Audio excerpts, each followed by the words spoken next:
when a family's boat smashes onto a reef in the remote South Pacific Ocean. The sailing trip of a lifetime turns into a living hell.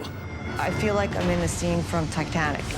Seriously injured and hopelessly trapped, a father can only watch as his wife and children battle for their lives.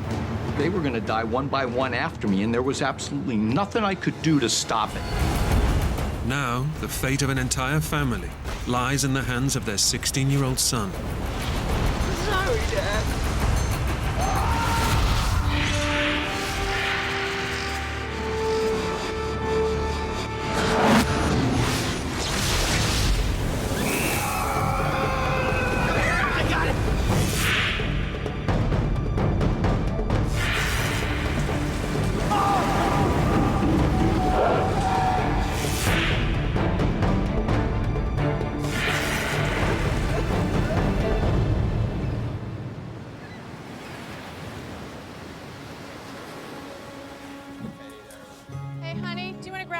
Sure. The Silverwood family, from San Diego, California, is on a round-the-world sailing trip. Hey, Amelia, honey, will you come here and grab this? For Dad, John, the voyage is the fulfillment of a lifelong dream. John had always talked to me about going and doing this sailing thing. You know, he said, oh, let's just go buy this boat and go, you know, put the kids on board and go sailing around the world. There's a lot of different reasons why we went on this voyage. Probably most important to me was that my kids experienced firsthand at a young and an impressionable enough age just the absolute freedom of being out on the ocean. Hey, Ben, you want to give your mom a hand? I think that's gonna be okay. The family has already sailed 20,000 miles. You all set? They're now on the last leg of their journey, leaving the South Pacific island of Raiatea and heading for Australia, 3,500 miles away.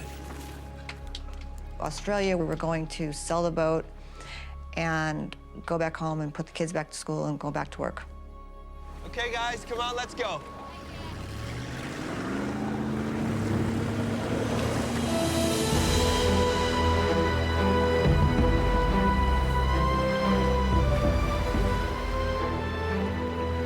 The family has spent the last 21 months on John's pride and joy, an 80-foot catamaran, the Emerald Jane, bought from his 20 years of hard work in the construction industry.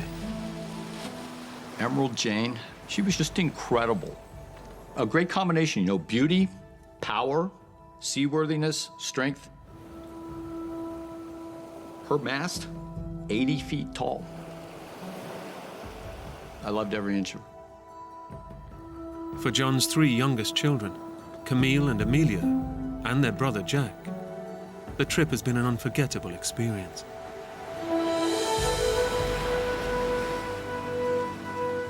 The Emerald Jane has become their family home, as well as their very own school at sea. We had all the accoutrements of life that we would need, including probably 300 pounds of school books. But not everyone on board has enjoyed the trip. Ben. What? You want to come over here and take over? I have to. John's teenage son, Ben, has found it hard going. I wanted to go home really badly because I just missed all my friends. And I was still in contact with a lot of my friends via email. So I tell them about stuff, and I really missed them. 6 months ago, Ben discovered that his dad had extended their trip. When I found out about that, I was pretty angry. I kicked down the door, punched a little hole in the wall, and basically threw a pretty sizable fit. But today, any grumbles have been left behind. They're out on the ocean and heading home. Amelia and Camille are both playing out on the deck. Jean's busy reading a book. They're at sea, and maybe a little bit grudgingly, but they're happy.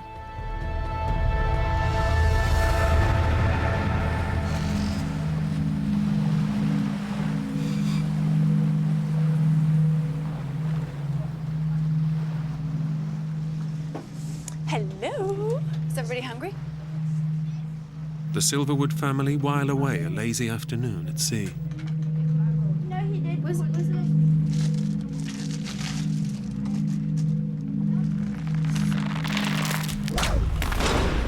There's a clanking sound up at the mast. Something that had never happened to us before.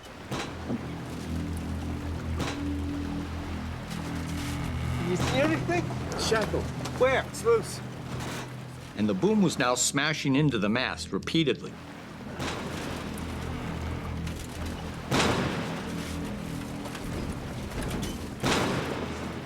And we wrestled with that problem for probably 2 hours. But John and Ben can't fix the sail. Yeah, I think we leave it for the night, Ben. I say, look, we'll fix this thing in daylight.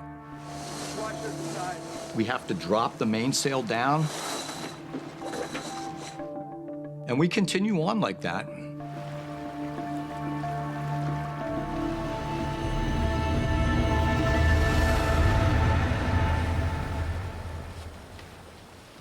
As dusk falls, John sets the boat's navigation system to avoid one of the many tiny islands that dot the Pacific Ocean. And the Emerald Jane heads into the sunset. It's glorious. It's glorious. I'm just like at one with the universe.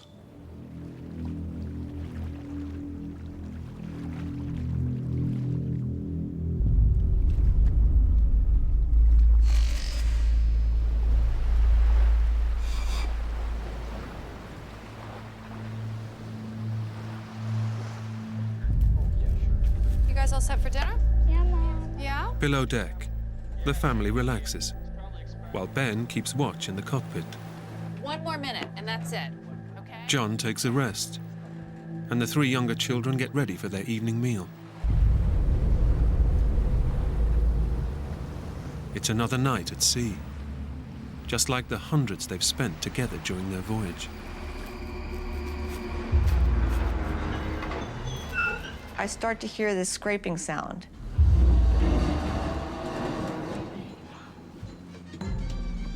It's very light. And I just think in my head, well, maybe it's a floating coconut palm or something we've just hit. Go back to your picture, honey. It's great.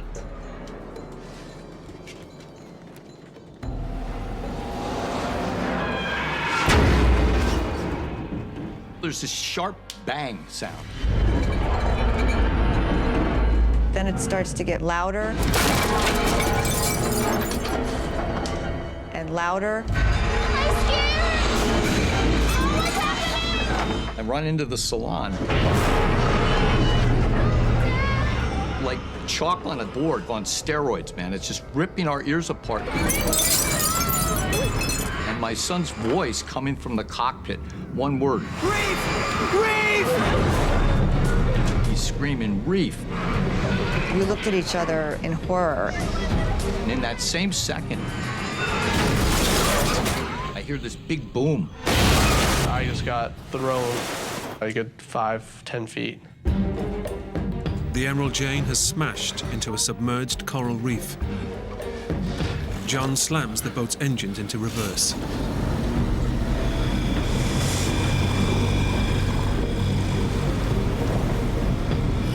The boat grinds to a halt on the reef. But their ordeal has only just begun.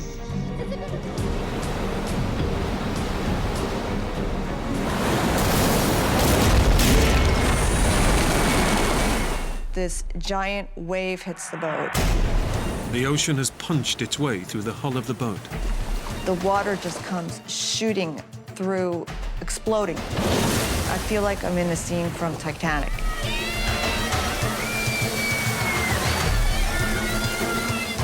I just looked at John's eyes, and you can tell he's scared. He's really, really frightened. He doesn't know what to do, and I don't know what to do. The whole dream of my life was all disintegrating right in front of my eyes.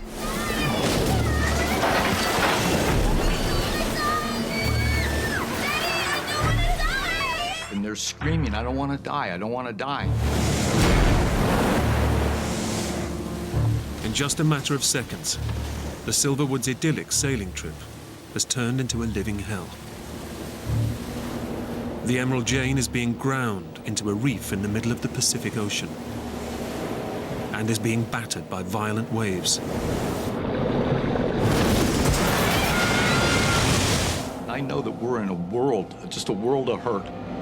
Seawater is engulfing the vessel, and the cabin is slowly flooding. Mayday, mayday, mayday. This is the sailing vessel Emerald Jane. We're at latitude and longitude.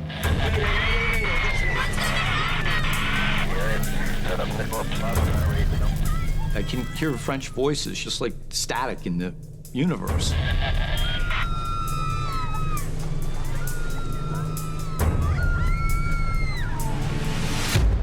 But I can't get through. The boat's satellite phone should work anywhere on Earth. It's a direct line to call for rescue. And my hands are shaking so hard.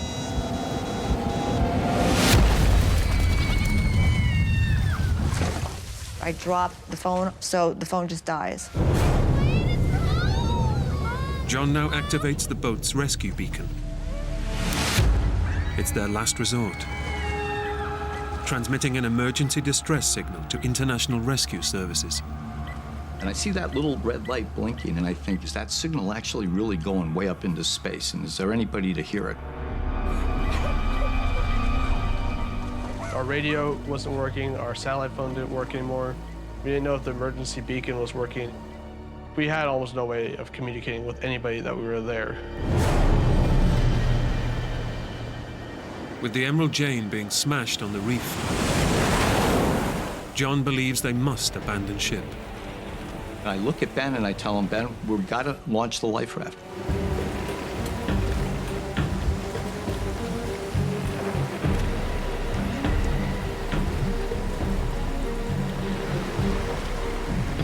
We pull the line that inflates this life raft. You never think that you're going to do it. But in the next second, you absolutely want to hear the sound of that compressed air filling that life raft.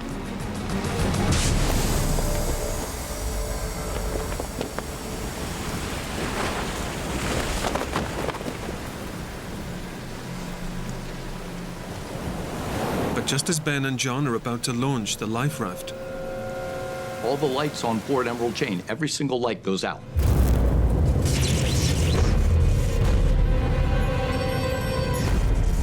seawater has flooded the boat's batteries and cut the electricity supply. You couldn't see anything in any direction. There was no lights. I look out, it's just pitch black. I knew we were pretty much screwed right there.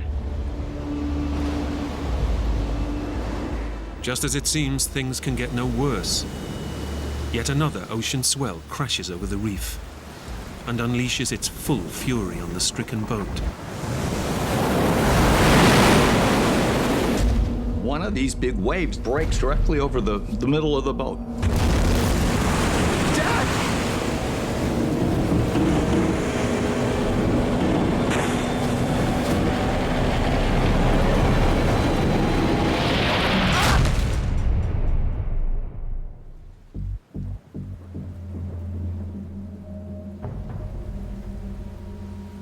I'm flat on my back.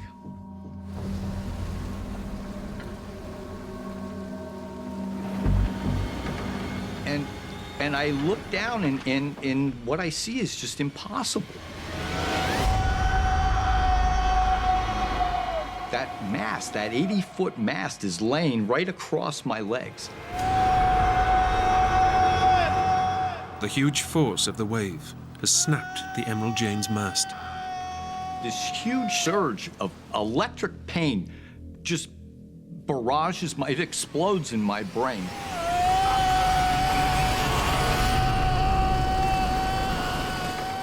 I heard my dad scream. The falling mast has also hit Ben, striking him on the head. My head was just pounding, like my ears were ringing, and I could feel like, you know when you can feel your heartbeat in your head? And the next thing I know, there's Ben's face, you know. He's got blood coming down both sides of his face, and he's looking down at me. And I pull myself up and doing a sit-up. I'm confronted with these two white bones, the remains of my lower leg, and they're shattered.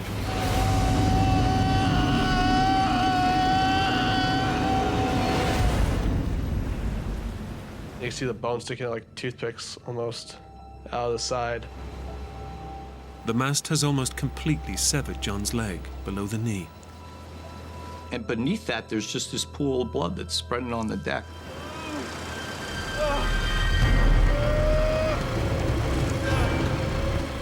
Ben tries to free his father from under the 2,500-pound mast. This thing is 80 feet long.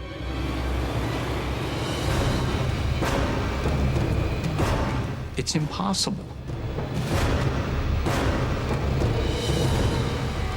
And I couldn't like just pull it out. He's losing huge amounts of blood from his shattered leg. And Ben knows that unless he can find a way to stem the flow, his dad has only minutes to live. He was in a huge amount of trouble.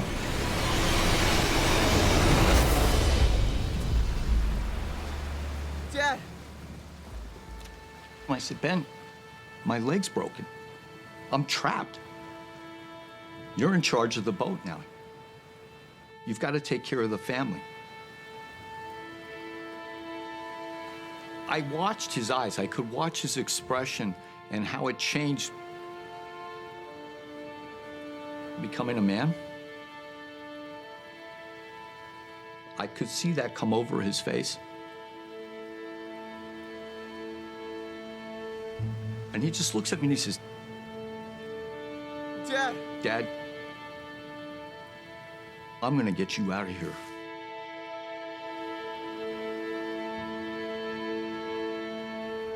I really didn't think about what the actual burden was on me or the responsibility. My reaction was just to keep doing stuff. Ben knows his dad is losing massive amounts of blood, and he has no time to spare. He has to stem the flow, or his dad will die.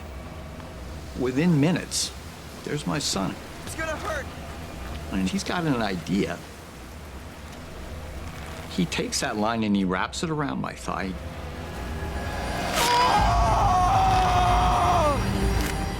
And he's got these big screwdrivers.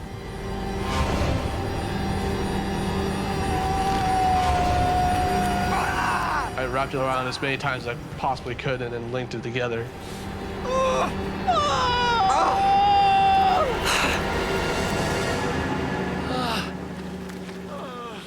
Ben's tourniquet cuts the circulation to his dad's leg. Without that effort, I probably would have died within 10 minutes.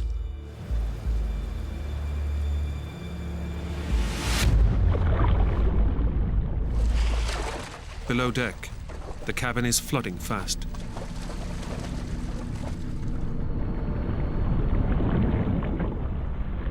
Jean has to get the kids out and leads them up into the cockpit, now the only safe haven on the boat.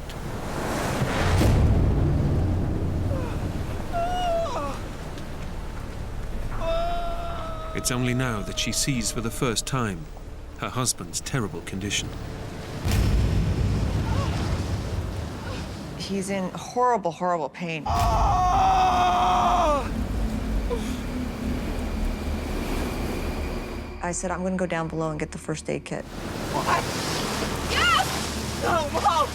The medical kit could help save his father's life. But Ben knows that if he lets his mum go below deck, she'll be walking into a death trap. She was kind of just pleading with me. She could go get the medicine. It'll only be a second. She knows exactly where it is. I told her it's just stupid to go down there. You get, if not killed, hurt really badly. Mom! My mom's 5'5", I'm 6'1", so I was able just to hold her back. No! Mom! As he was forcing me to stay there, this massive, massive wave came over the boat.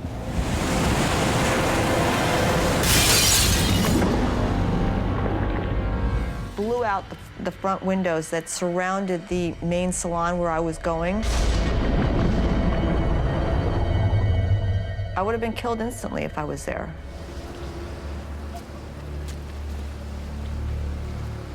So he saved my life.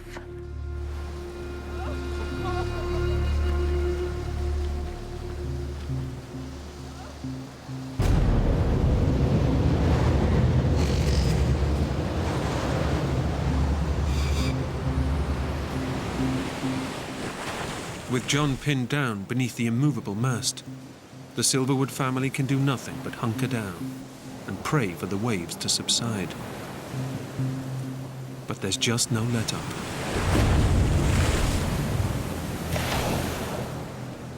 I just remember those waves, the sound of those waves.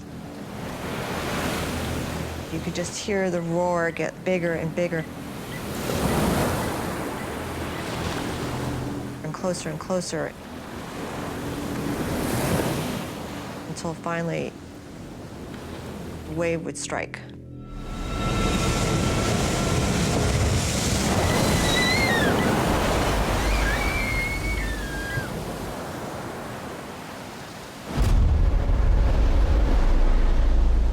John has now been trapped under the mast for 2 excruciating hours. The night just continued to drag on.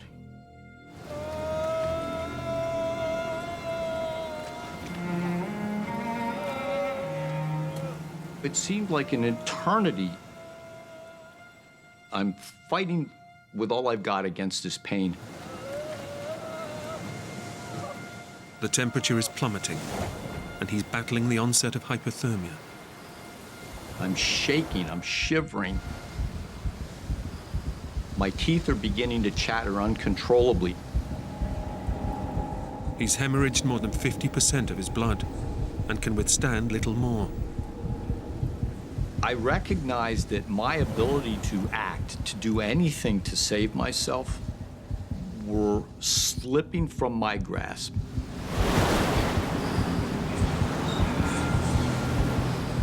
I was solely focused on causing my body to make the sound of my own breathing and causing my body to make the sound of my heart beating.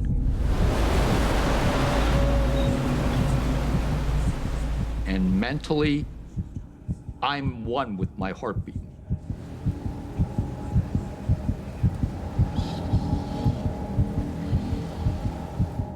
But there's this sensation that's just growing larger and larger and larger. Like a shot, I realize what it is. I'm going to die. I'm stuck underneath here, I'm bleeding to death, and I have to accept that.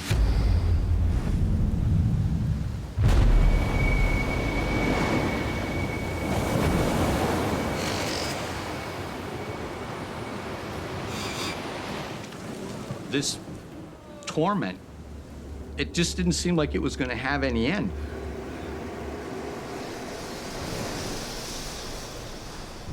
The pain is indescribable. John can withstand little more. And Ben and Jean make one last desperate attempt to free him from under the mast.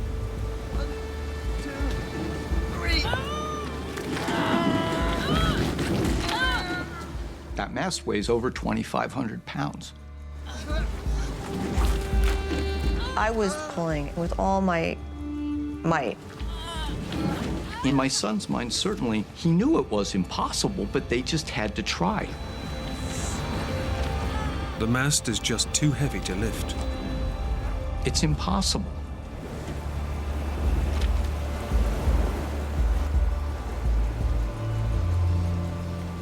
There's just no escape.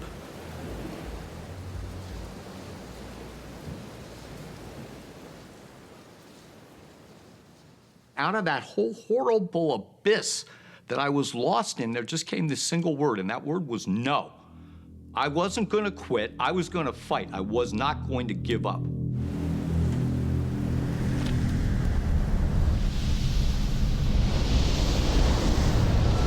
Out of nowhere, a huge wave slams into Emerald Jane. I see the mast, it's being lifted higher than ever before. In that same second, I pushed as hard as I could. And then the mast slapped back down on the deck and I was free. But 3 hours under the mast have left John in a terrible condition. It made my stomach turn just to see his leg just hanging by, I mean, literally a piece of skin.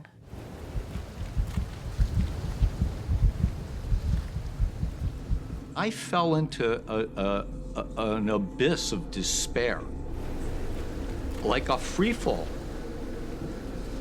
I knew that I'd taken my wife and my kids out to this godforsaken reef.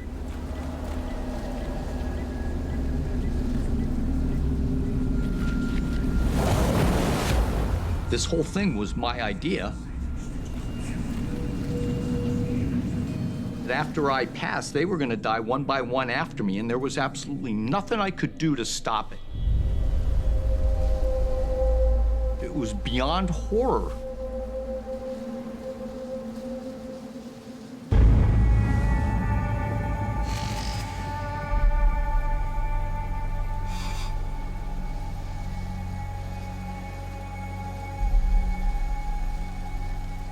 We enter a phase there. It's just pure survival.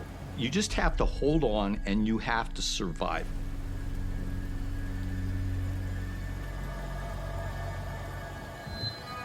We just prayed. We didn't know what to do.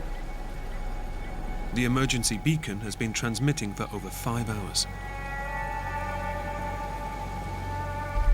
But they have no idea whether their call for help is being heard. Then, just after midnight,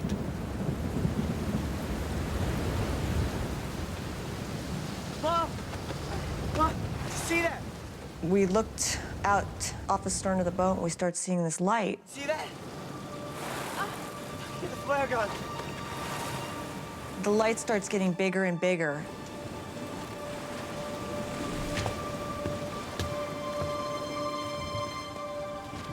And we thought, oh, wow, it's a ship, we're gonna get rescued.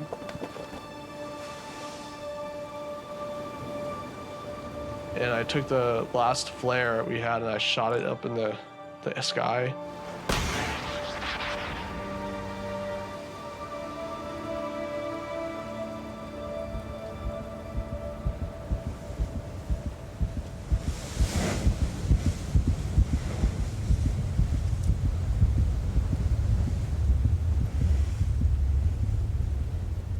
And then all of a sudden we realized it's not a ship coming.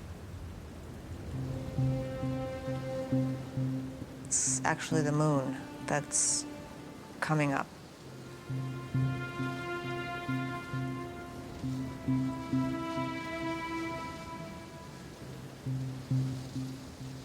And it was such a great disappointment for us because, you know, when you think you're going to be rescued and actually now you're still in the same position you were in, what are we going to do next?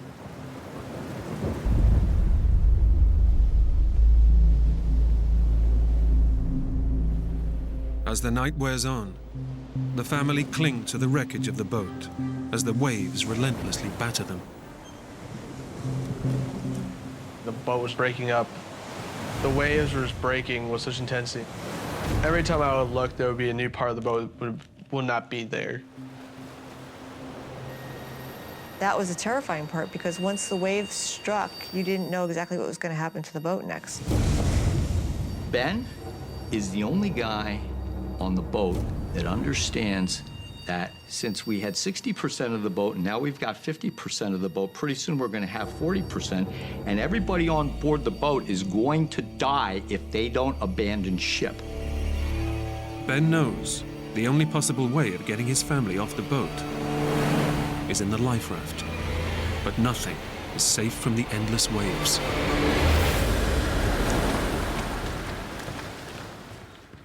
The life raft fell over and flipped over. The life raft is trapped in a tangle of wreckage. The family of 6 is now stranded on a sinking boat in the middle of the Pacific Ocean, with no means of escape. In the moment that you think it can't get any worse, it can't get any bigger, it can't get any darker, it does.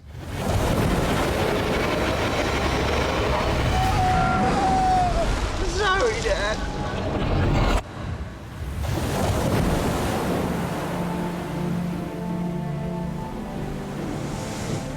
The boat was just breaking up so badly.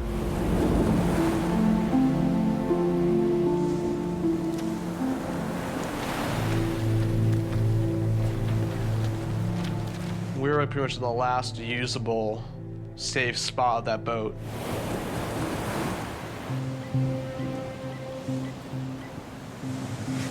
That's when I realized there was no way we could stay there. The risk was just too great.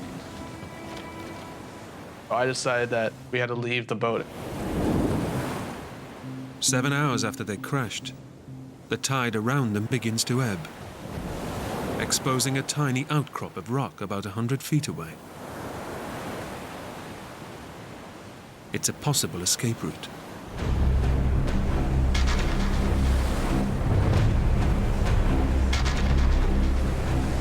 Come on. We gotta get out this boat. You see that?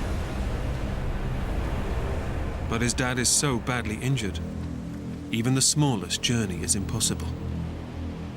I know that there is no way to get me off of the boat to the reef alive. I would not survive that trip. It's down to you now, son. It's a terrible decision for a 16-year-old to make. But Ben knows he has no option. He must leave his dying father behind on the sinking boat in order to save the rest of his family.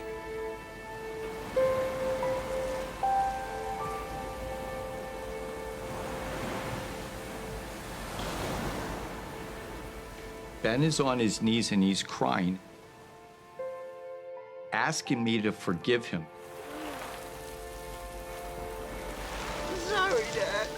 Because he sees a parting of the ways between myself and him.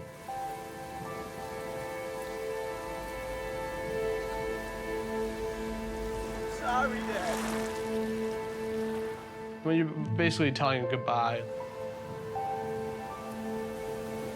it was pretty tough to tell him that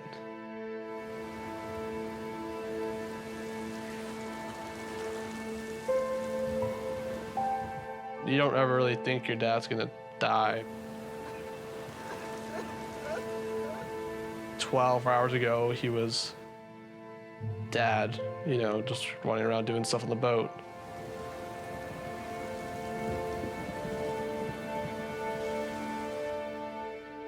So it was very difficult.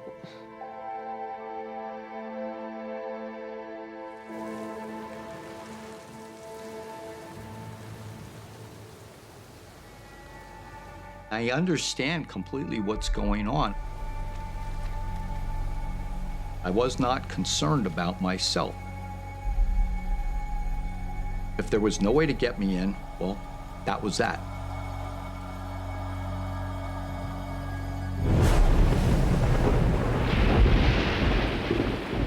Now, as head of the family, Ben is faced with getting the 3 young children off the boat and across the reef to the tiny outcrop of dry rock.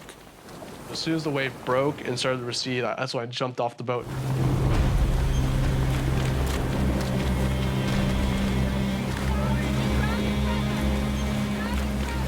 The reef is so sharp, the little coral spikes would go right through my sandals. I had coral cutting my feet every time I took a step. They're cutting up their legs every which way. We have the waves breaking on our legs, and our legs are getting absolutely cut up.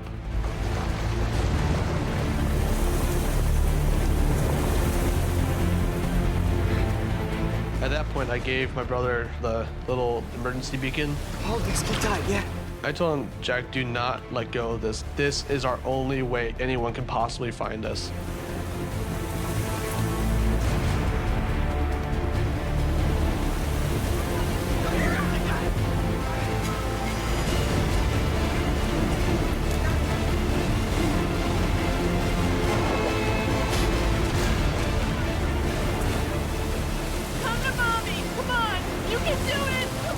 you've got to get off the boat now, too. You've got to get off the boat.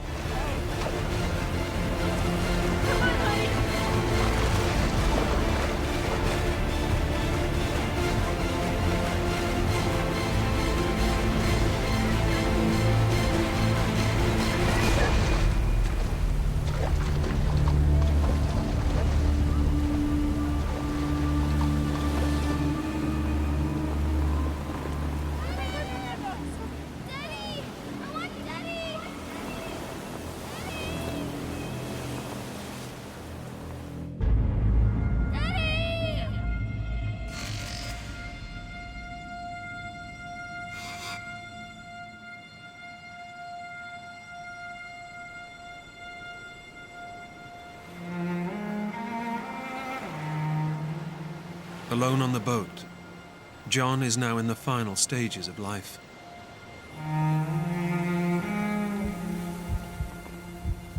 And he begins to give up. There was no possibility of saving me out there. And I don't have any hopes whatsoever of being rescued. This little piece of boat that I'm on is going to just slide off the edge of the reef, and I'm going to sink a mile down to the bottom of the ocean. But the thought of watching John die alone on the boat haunts Ben and his mum. If we don't get him off the boat, he doesn't have a chance. He doesn't have a chance. I have to get him off the boat.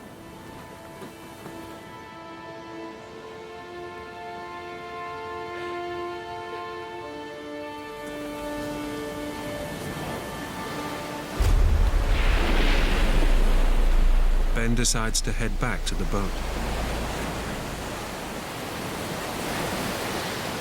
Mom, go to the life raft. I'm gonna go with Dad.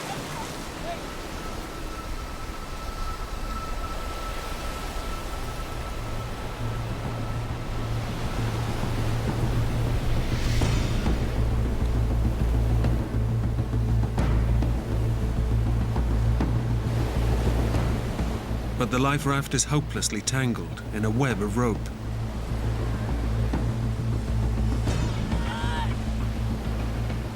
Jean pulls at the life raft for over an hour.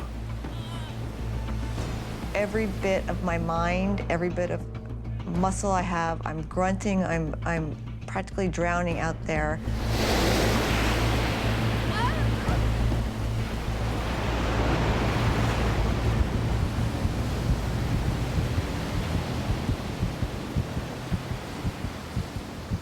After about 40 minutes, I was completely exhausted. I couldn't do it.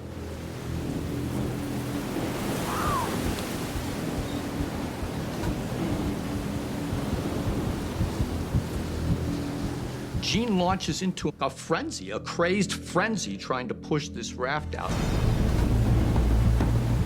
But just as it seems it will never be freed, The life raft just comes popping out. She just yelled at me like, I got it, I got it.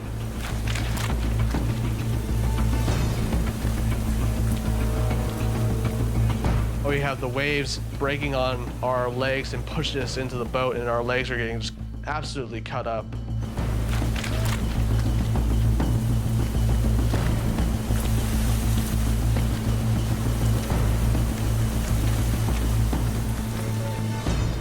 I had to use all my strength to just lift his upper body and slide that in. And the pain was intense. It was just a series of explosions, you know? I remember the tears that were just streamed down the side of my eyes. And my teeth, they're just grit.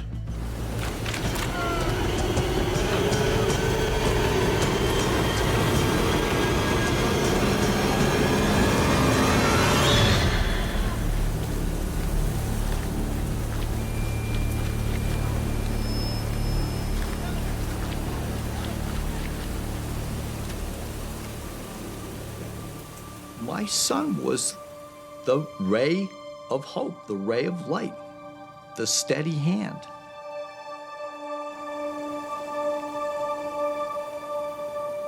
My worries were the life raft would pop some point on the reef, like before we were able to get them to safety.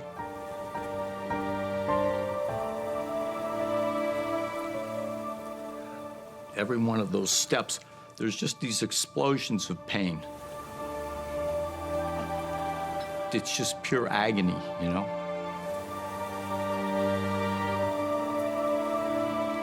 With that kind of pain, it takes maybe an hour to even begin to leave you. That peak of pain.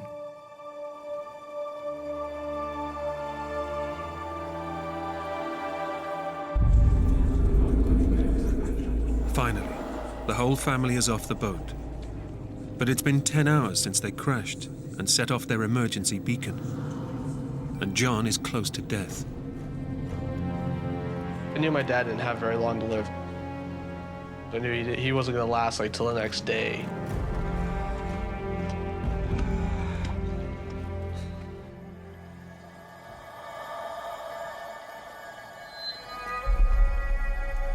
It's been 12 hours since the Silverwoods activated their emergency distress signal. But there's been no sign of rescue. Clinging to a tiny outcrop of rock, the family has all but given up hope. And inside the life raft, John is barely conscious, on the edge of death.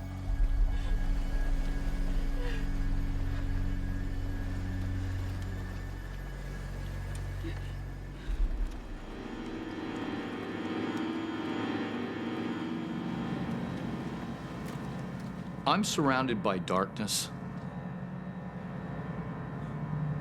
I don't have any connection with reality.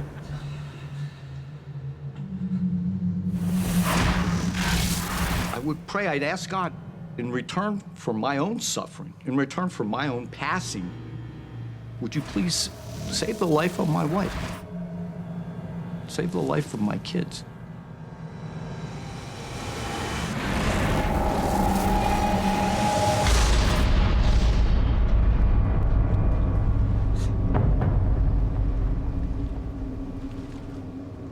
Ben has done everything he can to save his dad. He can do no more. He's now resigned to his father's death.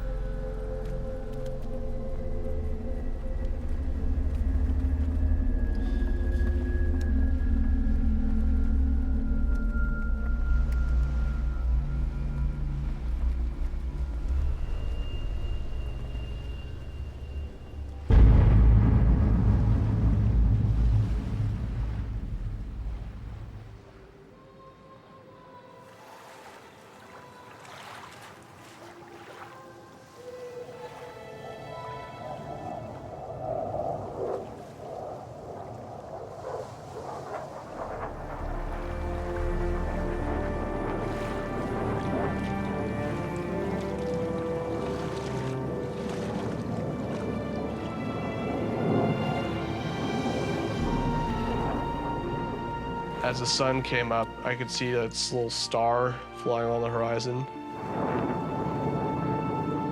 So I thought it could be a plane. Help! Help! I was ecstatic, like someone knew we were there. And it gets right over us and it starts circling, just circles around and around and around.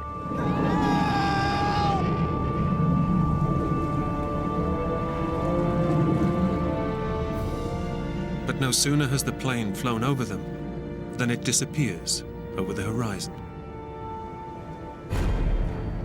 I could see the glimmer from the star kind of just diminished. Our hearts sank because we realized, you know, we're not going to get rescued.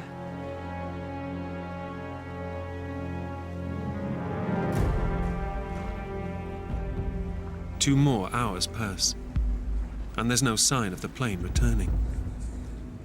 Time was definitely running out for my dad. We need like a medic or a doctor here now.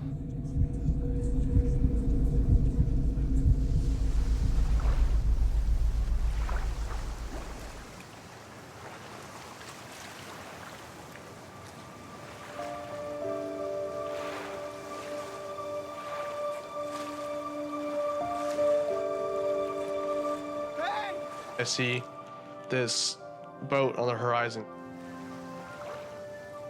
The family's emergency beacon had led the plane to the reef. But unable to land, the crew alerted local fishermen on a nearby island.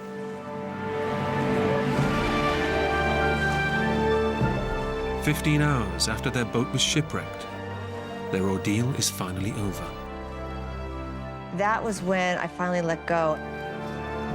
I just grabbed Ben and I held him and I cried. I can't even tell you the feeling of elation. I was just relieved, like I just dropped a huge bag or something. We're actually going to get out of this situation. John's gonna make it. The fishermen take the family to a nearby island, where they're evacuated by a medical rescue team and flown to Tahiti. After 8 hours of surgery, John's life was saved. But he lost his left leg below the knee. How was it to lose a leg? I honestly can tell you, it bothered me not. When I regained consciousness, everything was new to me. Everything was spectacular to me. I'm so proud of my children. I thought Ben was a 16-year-old immature boy, and he turned into a man in an instant. Well, a lot of people use the word like hero and stuff like that about me. It doesn't really seem right. I just did all that stuff just because it needed to be done. I see my wife and I see my kids through an entirely different lens. And I understand exactly how magnificent that they really are.